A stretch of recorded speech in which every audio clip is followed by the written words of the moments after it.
In this class, we will introduce hereditary hemoglobinopathy. Hereditary hemoglobinopathy includes two kinds of diseases: thalassemia, that is caused by unbalanced globin synthesis, is autosomal incomplete dominant inheritance, and hemoglobin structure abnormality, such as sickle cell syndrome, which is autosomal dominant inheritance. The major hemoglobin in children and adults is hemoglobin A, that is HbA. It is a heterotetra consisting of one pair of alpha globin chains and one pair of beta globin chains.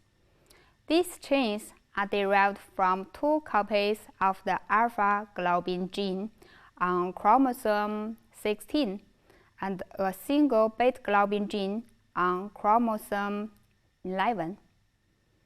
Hemoglobin F consists of one pair of alpha globin chains and one pair of gamma globin chains. HbF is the main hemoglobin in fetus.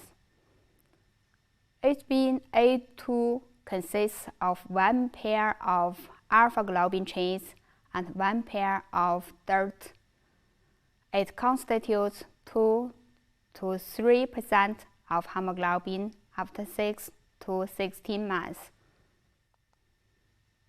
Thalassemia refers to a spectrum of disorders characterized by reduced or absent production of one or rarely two or more of the globin chains, thus disrupting the delicate balance between the production of alpha and non-alpha globin chains. This abnormal alpha to beta chain ratio causes the unpaired chains to precipitate and cause destruction of red blood cell precursors in the bone marrow and circulation. The two most common forms are thalassemia alpha and thalassemia beta. Alpha thalassemia is due to impaired or absent production of alpha globin chains, mostly caused by gene deletions, which leads to a relative excess of gamma globin chains in the fetus and newborn, and excess beta globin chains in children and adults. Excess gamma or beta globin chains are capable of forming gamma-4, that is HbBart, or beta-4, that's HbH. They have high affinity for oxygen, which leads to hypoxia of tissue. They are partially soluble but unstable.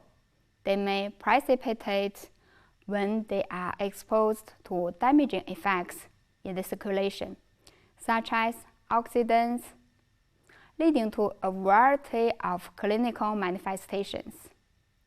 Since all normal hemoglobins of postnatal life contain alpha chains, homozygous alpha-0 thalassemia, in which no alpha globin chains can be produced, is incompatible with extrauterine life, leading to hydrops, fetuses, and death shortly after delivery. Beta thalassemia is due to impaired production of beta globin chains, mostly caused by gene mutation, which leads to a variable excess of alpha globin chains. Excess alpha globin chains can't form soluble homotetramers and begin aggregating as soon as they accumulate in erythroid precursors, producing insoluble aggregates even in very early marrow erythroid precursors, affecting membrane assembly and accelerating programmed cell death. For these reasons, and because of the deleterious consequence of aggregates of alpha globin.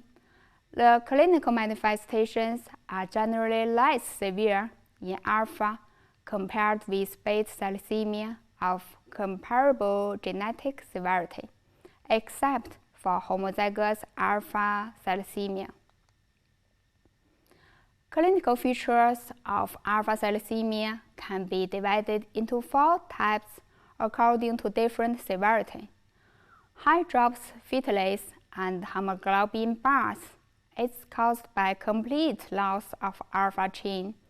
HB bars can't deliver oxygen to tissues because its affinity for oxygen is too high, at least 10 times greater than HbA. The hydroplate state in the fetus reflects the existence of massive total body edema due to high output heart failure.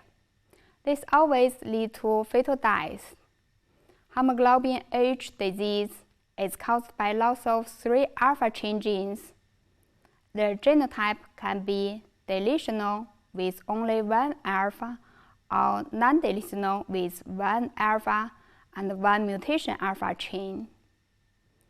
The clinical severity in HbH disease is variable, ranging from severe anemia with fetal hydrops to an asymptomatic state.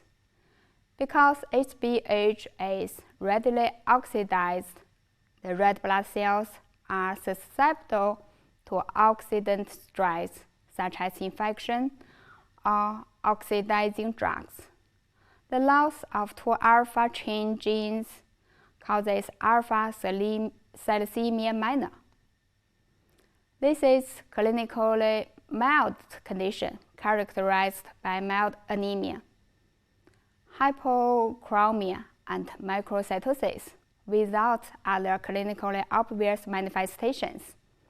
The loss of a single alpha chain gene causes alpha thalassemia minima, also called silent carrier.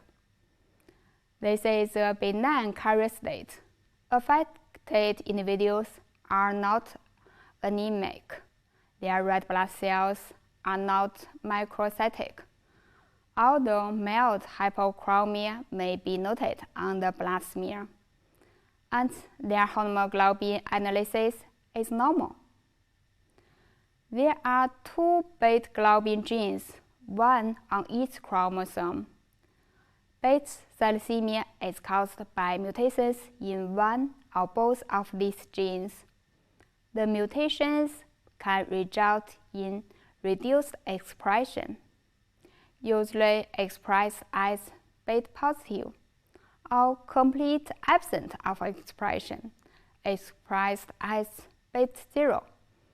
The severity of disease correlates with the amount of normal beta globin production. According to severity, beta thalassemia can be divided into 3 types: major, intermediate, and minor. Beta thalassemia major is the most severe form. It is caused by 2 beta 0 or 1 beta 0 and 1 beta positive. There is minimal to no beta globin chain production, and consequently little to no HbA. Patients have profound and lifelong transfusion-dependent anemia. Beta thalassemia major presents dramatically with pallor, jaundice, and dark urine from hemolysis, irritability from anemia, and abdominal swelling from hepatosplenomegaly. This is followed by symptoms related to severe anemia, including high output heart failure, failure to thrive, and infection, and expanding size of extramedullary hematopoiesis, including skeletal abnormalities of the face and long bones, hepatosplenomegaly, and kidney enlargement. Late symptoms are mostly related to complications of iron overload, which can affect the heart, liver, endocrine organs, and others.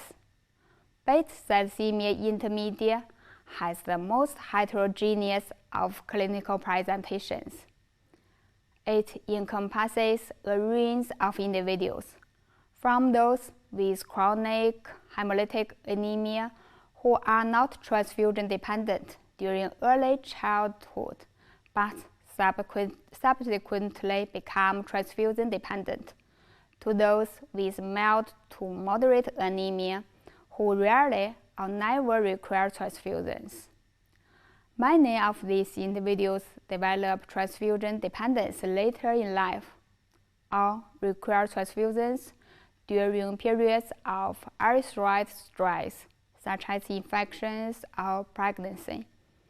Beta thalassemia minor is often an asymptomatic carrier state. Individuals with beta thalassemia minor may have mild anemia. Most are asymptomatic, but exhibit marked microcytosis that can be mistaken for iron deficiency. Complete blood count shows microcytic hypochromic anemia, with high red blood cell count and low reticulocyte count. Other tests are in accordance with non-immune hemolysis, with high LDH, high indirect bilirubin, low hepatoglobin, and negative Coombs testing. Ferritin level is usually high. Hemoglobin analysis or genetic testing is required to confirm the diagnosis of thalassemia. The treatment goals are to reduce symptoms and morbidities associated with anemia, reduce or prevent extramedullary hematopoiesis, and reduce excess iron stores. So blood transfusion and iron chelator is important. Splenectomy may be appropriate for individuals with dramatic increase in transfusion requirement, hypersplenism, or symptom splenomegaly.